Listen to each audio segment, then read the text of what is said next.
안녕하십니까. 포대보살입니다. 반갑습니다.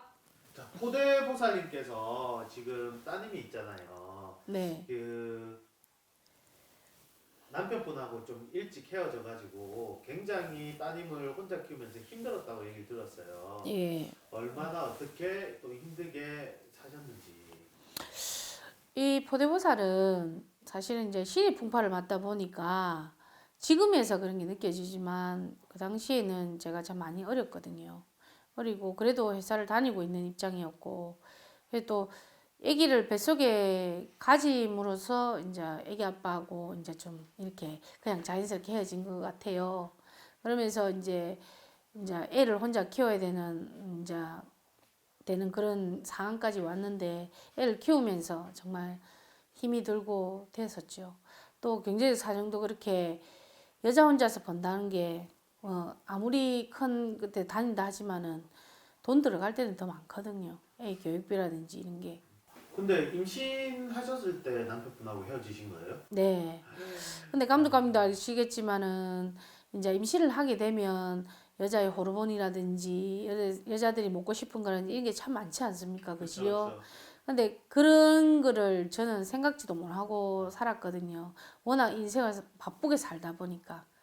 그러니까 그렇다 보니까 이제 애를 뱃속에서 혼자 낳고 애를 키우고, 그리고 물론 이제 뱃속에 있을 때부터 이제 애기 아빠하고 이제 거리가 멀어져서 좀 그런 것도 있지만, 그러고 나서도 이제 애기도 이제 저는 교육을 좀 철저하게 시키기 위해서 참 많은 노력을 했습니다. 이 포대보살은.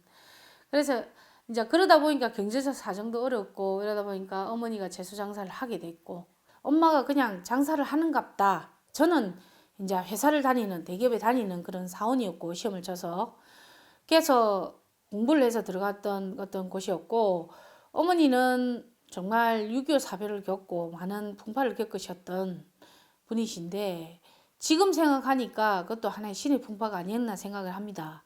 근데 이제 채소 장사를 하다 보니까 제가 어머니한테 뭐 드릴 거라든지 뭐 심부름이라든지 이런 거 할 거 아닙니까? 가족이기 때문에. 네. 근데 어느 날 이제 일을 제가 하다가 이제 쉬는 날이었습니다. 쉬는 날 이제 전화를 받고 제가 어머니한테 가는 중이었는데, 어머니가 바로 앞에서 그 물건을 전달하려고 이제 전달해주고 뒤로 돌아서 갖고 이렇게 멀리서 엄마가 앉아 있는 모습 보니까 되게 딸로서 안 됐더라고요. 근데 이래 보는 순간 이제 구청이나 이런 데서 난전에 파는 사람들을 이렇게 물건들을 다 빼들어서 싣고 가는 그 시기가 있나 보더라고요. 단속요.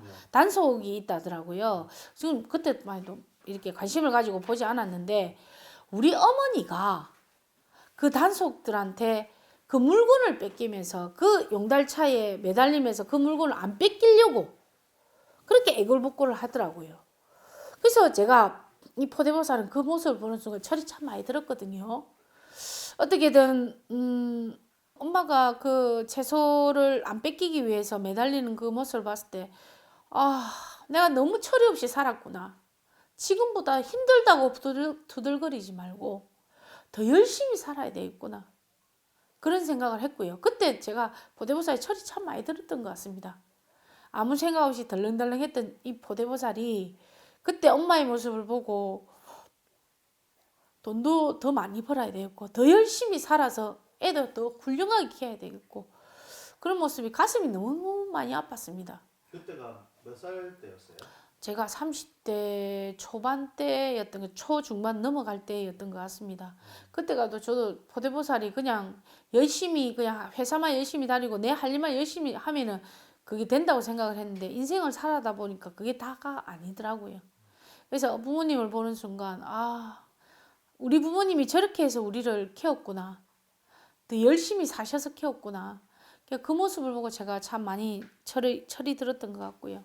그렇게 이제 대기업을 다니셨으면 월급도 조금 남들보다 괜찮으셨을 거고 돈도 좀 어느 정도 모으시지 않으셨을까 생각이 드는데. 참 그런 질문을 참 제가 많이 받습니다. 그렇지만 여러분들이 생각하시기를 키워보면 막 돈이 막 벌 것 같고 그렇지만, 월급은 월급일 뿐이거든요. 월급은 내가 한 만큼에 대해서 성과에 대해서만 줄 뿐이지 넘쳐나게 주지는 않습니다. 그렇지만 대기업 다닌다고 해서 그렇지만 일반 사람보다는 좀 낫겠죠. 근데 제가 이 신의 길로 오고 이 풍파가 있다 보니까 돈을 모으기는커녕 어디로 다 샜는지 없더라고요. 이게 나중에는 지금 제가 이 자리에 앉아서 생각을 해보니까 유튜브를 하면서 생각해보니까 그게 다 신의 풍파가 아니었나 생각합니다. 될 사람은 어디 가도 떡잎대도 된다고 하지만 저는 정말 알뜰하게 살고 열심히 산다고 살았는데 나중에는 보니까 너무너무 가슴이 한만 맺히더라고요. 그래서 이게 신이 온다는 게 정말 무섭다는 게 정말 무섭더라고요. 정말 가난이 정말 무섭더라고요, 여러분. 정말 구독자 여러분, 정말 가난이 무섭더라고요. 이 포대보살은 나의 바지락을 이리 잡았던 게 가난이었습니다. 정말 애를 안고 애를 얻고 정말 배가 고파서 진짜 고깃집 냄새를 맡을 때도 있었거든요. 아무리 대기업을 다녀도 돈이 안 되는 경우도 많았고 너무나 애를 하나 데리고 살기 위해서 전셋집을 전전하기도 했고 요즘에는 가격도 너무 천차만별로 너무 많지 않습니까? 근데 이 포대보살은 정말 열심히 살고 남들보다 애 혼자 진짜 열심히 키우기 위해서 달렸지만 정말 현실은 저한테 녹록지 않더라고요. 그래서 정말 애를 안고 악자같이 열심히 했습니다. 욕 들어보지 않고 열심히 살기 위해서. 그런데 살아보니까 정말 현실은 나하고 정말 나한테 싸늘한 바닷가 정말 싸늘하더라고요. 그래서 나중에서야 이게 다 내가 이 길로 가기 위해서야 안 그러면 지나치지 않나 싶었지만 그 순간에 느끼는 그 감정은 전셋집을 전전하면서 방문마다 물이 새고 오늘은 그래도 애하고 같이 열심히 집에서 일하고 집에 오면 참 쉬고 싶거든요. 근데 집에서 밖에 나가서 열심히 총알을 쏘고 나면 또 집 안에서 들어오면 할 일이 태산인 거예요. 정말 편안하게 좀 쉴 곳이 필요한데 편안한 곳은 집이지 않습니까? 정말 내 집 가진다는 게 포대보살은 너무너무나 힘들더라고요. 이 집이라는 게 이 포대보살한테는 정말 하늘 맺히게 하더라고요. 따뜻한 밥 한 공기에 아이랑 김치 한 가지만 넣고 도란도란 먹고 싶은 생각이 너무나 많은 이 포대보살이 이 삶의 보살이 정말 이 신의 길로 오자고 하니까 거지가 되더라고요. 돈 한 푼 없이 바짝하게 정말 죽음 앞에서 칼날 앞에서 서게 만들더라고요.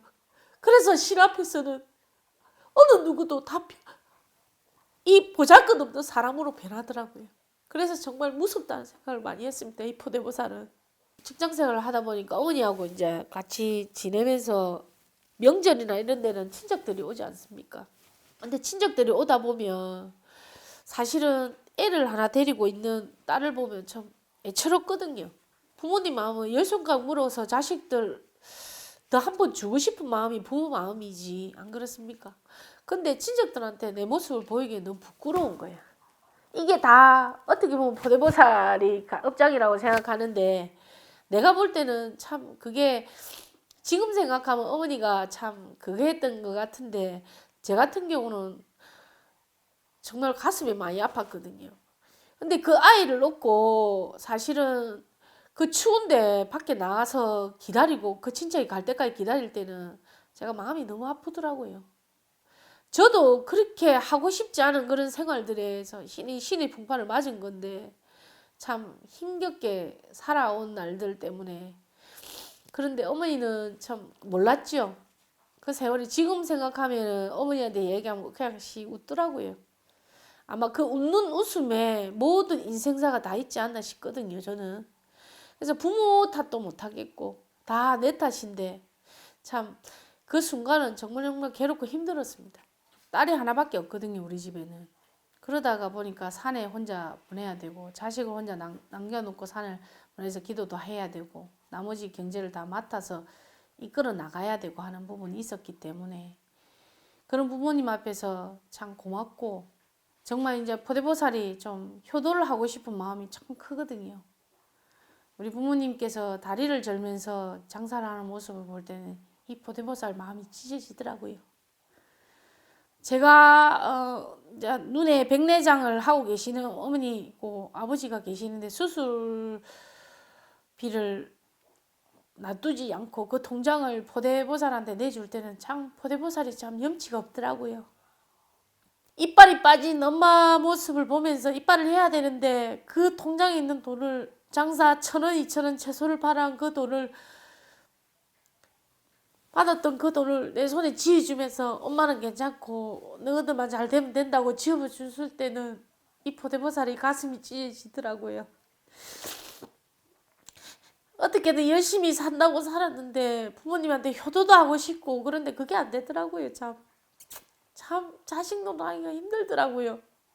우리 아이한테는 참 제가 참 미안하지요. 생만 되면 엄마는 나가야 되니까 엄마가 옆에 있고 자기하고 놀아줬으면 하는 마음이 크잖아요. 지금은 참 철이 들어서 우리 아이가 아이 이야기를 하고 참 자식 얘기를 하면 오조롭다 하지만은 내가 자식을 키우니까 엄마로서의 마음이 어떻고 우리 어머니한테 아버지한테 어떻게 해야 되겠다 많이 철이 들더라고. 그러니까 자식을 낳아봐야 철이 든다는 소리가 하는 게 맞더라고요. 옛말이 틀린 게 하나도 없더라고요. 그래서 저는 참 우리 아이한테도 참 고마운 게 일단은 첫 번째 건강하고 두 번째 그나마 열심히 공부해서 지가 원하는 대학에 갔고 그래서 고맙다는 말밖에 할 수가 없더라고요. 그래도 엄마가 산에서 열심히 기도하고 내려오니까 잘 집일이고 뭐시고 잘 해결해서 다 거뜬하게 든든하게 있어주니까 참 좋더라고요. 이게 제가 열심히 기도한 할아버지의 힘이 아닌가라는 생각이 참 많이 들거든요. 제가 힘들 때도 사랑 대신을 했고 기뻤을 때도 사랑 대신을 했는데 지금 생각하니까 그 사랑 대신을 한 내가 백일 기도를 하고 내려왔을 때 참 든든하더라고요. 내가 그래 했기 때문에 우리 가족이 그대로 있고 내가 그렇게 힘겹게 기도를 했으니까 이 자리가 있을 수도 있고 내가 이렇게 유튜브를 할 수 있지 않나 생각이 들거든요. 그래서 참 기도라는 게 매력이 있더라고요. 정말 매력적이더라고요. 우리가 어떤 사람을 보고 자식을 보면 정말 많은 사랑을 주고 싶듯이 기도도 그렇더라고요. 내가 내 마음을 할아버지한테 던질 수만 있다면 뭐든지 주고 싶더라고요. 우리 가족을 지켜줄 수 있고 우리 자식을 지켜줄 수 있고 우리 아이가 건강하게만 잘 자라줄 수만 있다면 내 목숨도 할아버지한테 바치고 요량이 있다고 저는 기도를 했거든요. 그 기도가 맞더라고요. 그래서 예전에 부모님들이 많이 닦아라. 이 선생님들 우리 호사심 선생님이나 김 선생님이나 우리 사랑사에 계시는 선생님들 정말 자랑스럽거든요. 정말 기도 열심히 하시거든요. 이 기도하는 모습을 보면 더 열심히 기도해야지 하는 생각이 들거든요. 그래서 그때도 참 제가 많이 느꼈습니다. 정말 많이 배웠거든요. 그래서 열심히 기도하면 이 길로 기도하면 원이 없겠구나라는 생각도 많이 했습니다. 오늘은 포대보살이 어머니를 보고 철이 들었던 그런 일들과 철이 들면서 애를 키웠던 혼자 키웠던 어려웠던 이야기를 해드렸습니다. 다음에 또 좋은 이야기로 찾아뵙도록 하겠습니다. 감사합니다.